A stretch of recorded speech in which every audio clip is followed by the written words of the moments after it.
Subscribe कीजिए बीना के अवधि गीत चैनल को और बेल आइकन को दबाइए हमारी वीडियो सबसे पहले देखने। बेदी पे आसन लगाईदा हो माई अवसानी यही है। बेदी पे आसन लगाईदा हो माई अवसानी यही है। अवसानी यही है माँ अवसानी यही है। आंगन हरियाली पाईदा हो माई अवसानी यही है। आंगन हरियाली पाईदा हो माई अवसानी यही है। बेदी पे आसन लगाईदा हो माई अवसानी यही है।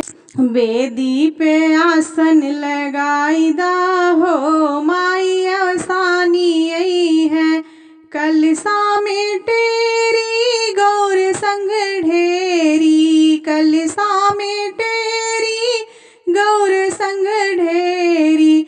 घियना के ज्योतिया जलाईदा हो माई अवसानी यही है। घियना के ज्योतिया जलाईदा हो माई अवसानी यही है।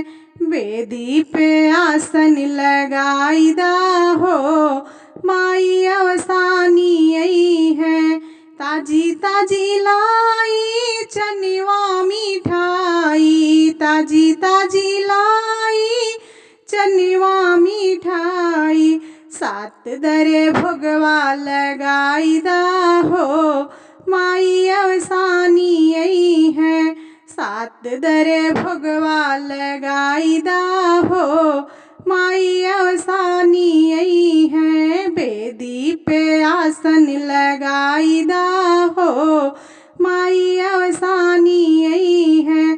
सखिया बोलाई गोड़वा दबाई। सखिया बोलाई गोड़वा दबाई। महिमा भजनिया सुनाईदा हो माई अवसानी यही है। महिमा भजनिया सुनाईदा हो माई अवसानी यही है। बेदी पे आसन लगाईदा हो माई अवसानी यही है। बेदी पे आसन लगाईदा हो माई अवसानी यही है। अवसानी यही है माँ अवसानी यही है। आंगन हरियाली पाईदा हो माई अवसानी यही है। आंगन हरियाली पाईदा हो माई अवसानी यही है। बेदी पे आसन लगाईदा हो माई अवसानी यही है।